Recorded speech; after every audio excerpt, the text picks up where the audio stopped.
Oi, gente! Oi, turma 301, tudo bom com vocês, terceirão?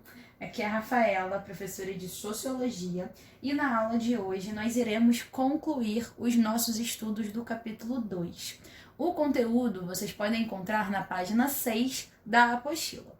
Como vocês já sabem, esse capítulo ele tem como tema uma pergunta, que é indivíduo ou sociedade. Então, nesse capítulo, nós exploramos as contribuições dos três principais sociólogos, ou dos três sociólogos que compõem a tríade da sociologia clássica sobre esse assunto. Nós vimos os indivíduos e as classes sociais segundo o Karl Marx. Na última aula, nós conversamos sobre as instituições e o indivíduo segundo Emile Durkheim. E na aula de hoje, nós vamos nos dedicar a estudar o indivíduo e a ação social segundo o Max Weber. Percebam, gente, que eu seguia a mesma lógica, né, que a gente fez nas últimas aulas. Sublinhei lá no quadro pra gente a palavra-chave que vai fazer a gente entender a contribuição do Weber aqui nesse momento. A ideia, né, esse conceito fundamental para ele, a peça-chave, vai ser a ação social, certo? O que é essa ação social do Weber, certo? A ação social é um conceito que é basicamente motivado, né, pautado pela comunicação, certo? Quando a gente falar de ação social, a gente tem que pensar em comunicação e qual o objetivo principal, uma intenção, uma orientação que tem nessa comunicação, nesse ato de se relacionar, certo? Fiquem com essa ideia na cabeça. O Max Weber, gente, como a gente já comentei, né, é um dos autores mais influentes dentro da sociologia, certo? Então a gente vai comentar dele diversas vezes ao longo dos nossos estudos e também vocês vão ver assim, contribuições do Weber para outras áreas também das ciências sociais.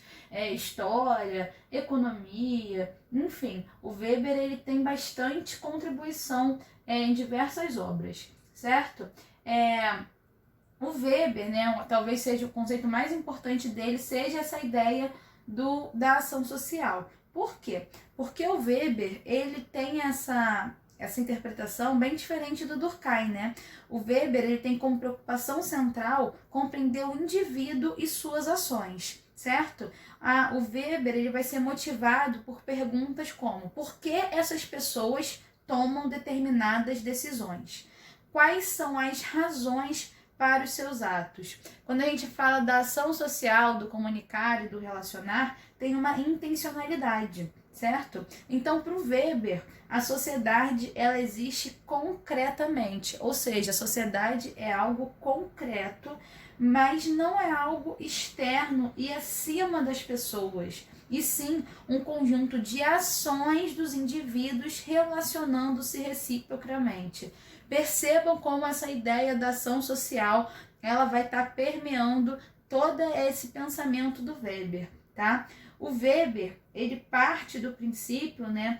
Ele parte do indivíduo e de suas motivações, e o Weber, ele pretende compreender a sociedade como um todo. Por isso a ideia do se relacionando, se comunicando, porque você vai estar sempre ali interagindo enquanto sociedade, certo? E para ele, o conceito básico vai ser esse da ação social, entendido como o ato de se relacionar, o ato de se comunicar, tendo alguma orientação quanto às ações dos outros, certo? O Weber, ele vai dizer que essa ação social, ela não é idêntica a uma ação homogênea de muitos indivíduos.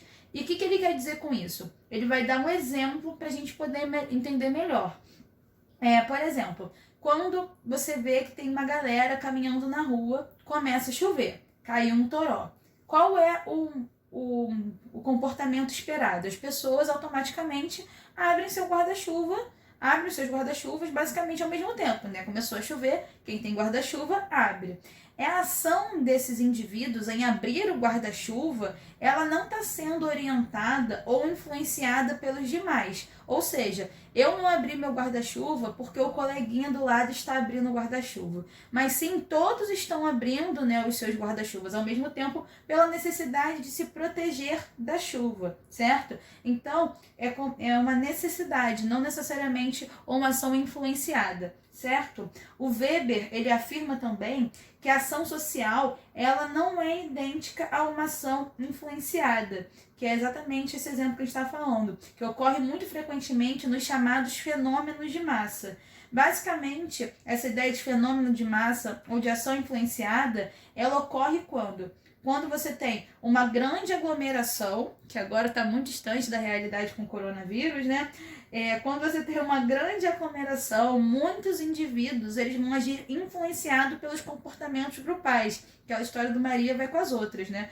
Aquela história que as pessoas estão fazendo determinadas coisas, agindo de determinada forma, porque todos estão fazendo, certo? E o Weber, ele agrupa essas ações individuais em 4 grandes tipos: a ação tradicional, a ação efetiva, a ação racional com relação a valores e a ação racional com relação a fins. A ação tradicional, o nome, gente, antes de eu começar a explicar, ele vai dar dicas pra gente, tá? Então, não se preocupe em ter que decorar nada nesse sentido, porque entender é fundamental e o nome dá dicas pra gente, beleza? A ação tradicional, ela vai ter costume o quê? Um costume arraigado, uma tradição familiar, entendeu? Por isso que ela é tradicional, por uma tradição familiar, a ideia do hábito, certo? Então, esse tipo de ação, ela é feita automaticamente, é uma reação aos seus estímulos habituais. Então, a gente tem como exemplo algumas expressões, né? Como a ação social é o ato de se comunicar e de se relacionar, você vai acabar usando expressões como, por exemplo, eu sempre fiz assim, ou lá em casa sempre se faz desse jeito, exatamente dando essa ideia da tradição e do hábito. A ação afetiva, ela se fundamenta nos sentimentos. Sentimentos de qualquer ordem, tá, galera? Podem ser bons ou podem ser ruins, tá? Age-se, né, afetivamente quem satisfaz as suas necessidades, os seus desejos, sejam eles de alegria ou de vingança. Não importa. O que vai importar é dar vazão, né, ao seu sentimento daquela hora. Age assim aquele indivíduo que diz, por exemplo, tudo pelo prazer, ou é importante é viver o momento, a ideia do carpe diem, né? Já a ação racional, ela se fundamenta em convicções, certo?